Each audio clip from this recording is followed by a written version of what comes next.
Hey there, friends. Welcome back to Better Days Start Today. I'm Adrienne. Today, we're going to talk about one of my favorite exercises to do that can be really powerful and help us gain a whole new level of understanding of ourselves. Have you ever wished that someone would just tell you that it's all going to be okay, that you're not behind, that what you want isn't too much, that you're not wrong for wanting more or needing to pause or to start over again? What if the person who could tell you all of that was you? In this episode, I'm walking you through a journaling practice I use for myself and for my clients. It's a letter from your future self. We'll talk about why it works, even if it might feel a little woo woo or weird at first, how to do it, what it can reveal about what you really need right now, and how to use this as a way to rebuild trust in yourself. First, we're going to talk about why writing from your future self works, even if you feel stuck right now, even if you don't fully know what that looks like. The thing is, the version of you that already has it all figured out, that has made it through this difficult time in their life, that has made the difficult decision, that has felt like a beginner again, that has started over, that has started from experience, that you that's figured it out exists. It's just that you're not there yet. But everything that it took for her to get where she is, you have within you now. Maybe you just can't fully see it yet. Future you has compassion, she has wisdom and clarity that present you can borrow. This isn't a fake it till you make it kind of thing. It's really about tapping into your inner resourcefulness. I've done this practice several times. My two favorite time frames to use are a year from now or 5 years from now. I love a year from now because whatever feels really big and difficult to get through right now, in a year, you're usually through the most difficult parts of whatever it is you're in right now. So you're getting to the other side. It's not requiring you to think so far in the future to something that you can't think, but it's you on the other side of whatever this challenging season is. I love 5 years from now because if you think about where you were 5 years ago, I know for me, it's like I was living a completely different life.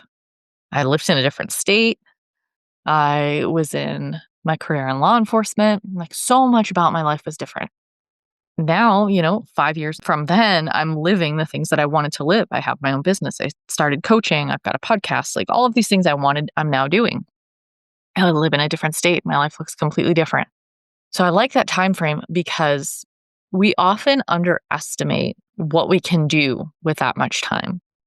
It doesn't feel so far away, but if you just keep looking back at 5 year chunks of your life, how different each is. I mean, it's a half a decade, right? So that time frame is a really sweet spot for me to be able to be imaginative and really think beyond the challenging circumstances that I'm in when I'm writing the letter. Allows my imagination, my visualization to go to different places than if I was just thinking 1 year out from now. So for me, if I'm just trying to kind of see beyond the difficulty I'm currently in, the 1 year time frame works really well.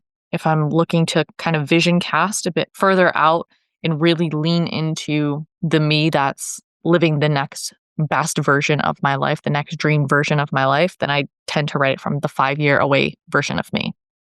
The thing is, this letter isn't to force some kind of vision. It's not to predict outcomes. It's not to force yourself to be positive about whatever difficult time you might be in or you just came out of. It's not about skipping what's hard.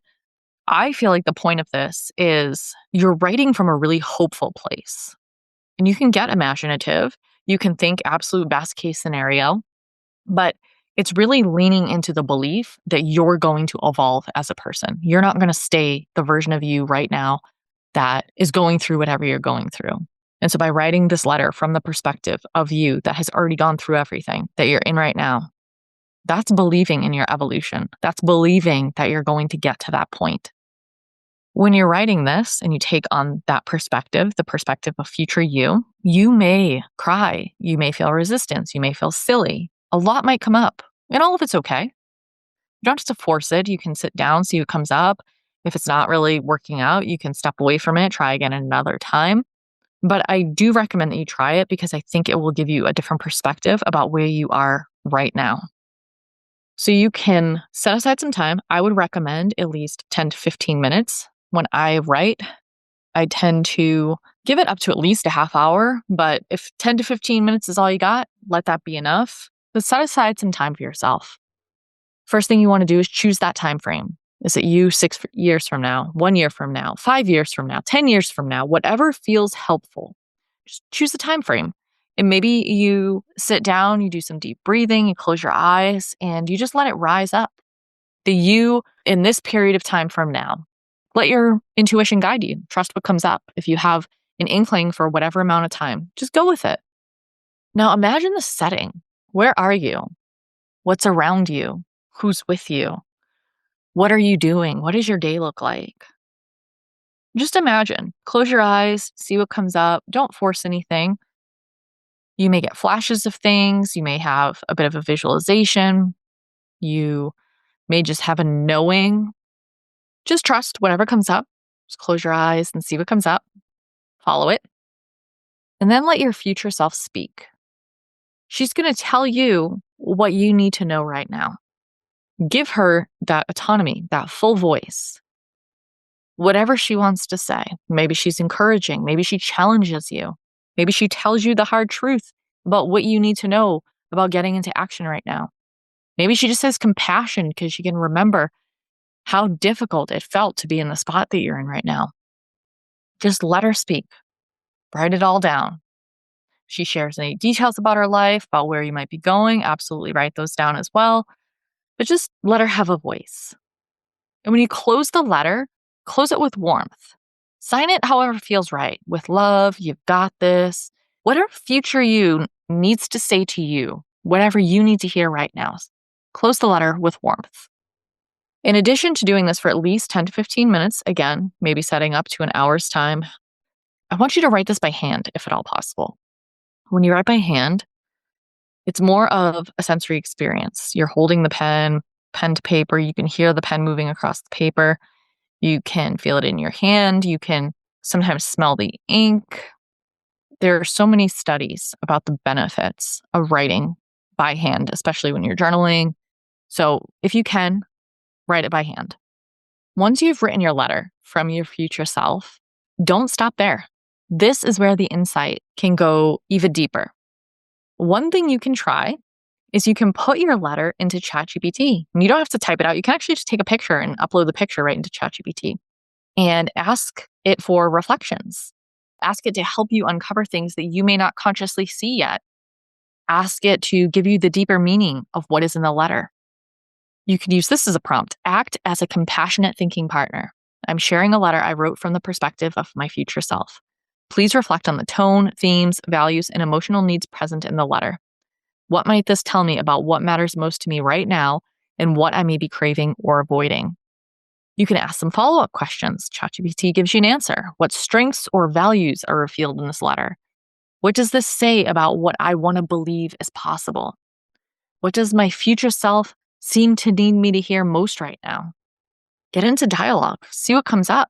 It's an opportunity to see if there's anything there that maybe your subconscious is alluding to that you're not quite picking up on. ChatGPT or your favorite AI tool is just that. It's a tool. So go ahead and use it if you think it can help you. So between what is in the letter, the actual contents itself, whatever AI may give you, if you choose to do that, spend some time with that. Look at the values, the longings, the direction that's there that maybe you've been ignoring or maybe you're not ready to face. A lot of times there's going to be things there that you didn't even realize you needed to hear. And you could just do some regular journaling to reflect. What surprised you? What themes showed up? What feels hard to believe? Just see where it goes. This letter can be a guidepost. It could be a reminder of your strength, of your hope. It doesn't have to be a rule book. Whatever came up, it's not like, oh, that's what you have to do and you have to follow it exactly. It's just giving a chance to do some writing from a different perspective. You can hang on to it, reread it when you're feeling confused or you're overwhelmed. If it was something that's comforting or motivating or reassuring to you, you can let it recenter you when you need it. And you could do this practice every couple months. Future you will always have something new to say. I really love the idea of taking different types of writing practices and putting them into ChatGPT after you do them and seeing what else comes up that you didn't think of or a different way to look at it or analyze it. I find it to be very helpful for myself. So I highly encourage you to do that. Just remember, it's just an offering, a way to reflect on it a little bit differently than if you're just doing it on your own. If you've been waiting for clarity or confidence or a sign that you're allowed to want more, maybe that sign is in a letter from your future self. She's already lived through what you're navigating now. She knows what matters. She knows that you're doing your best. Try this practice. Just try it. See what she says and let it shift something in you. If you haven't already downloaded the Reimagine Your Life guide, I highly recommend it. I have the link in the show notes, which is just the episode description. It's a guide to reimagine possibilities that you may not have even thought to consider yet. It's creative. It's fun. It uses AI. There are really fun creative prompts in there, walks you through exactly how to do it, and just gets the ideas going again. If you're in a place where you're like, oh, I really just don't know, or you just want to invite a different perspective, some different options, I highly recommend downloading this guide, Reimagine Your Life. Again, in the show notes, episode description, there'll be a link. Just click on it. You can download it. If you do the letter from your future self, I would love to hear about it. Send me a DM on Instagram @_Adrienne Crowley. Let me know what came up, what surprised you. I hope this has been helpful, and I hope that you try the exercise. Let me know, please let me know how it goes. Until next time, have an amazing week. Thanks so much for spending time with me on Better Days Start Today. If you loved this episode, be sure to hit that like button, subscribe to the podcast, and leave a review. It helps more people find this space and start creating their better days too. And hey, don't forget to sign up for my newsletter at adriennecrowley.com. You'll get exclusive tips, tools, and access to complimentary events designed to support you every step of the way. Until next time, remember, your better days, they start today.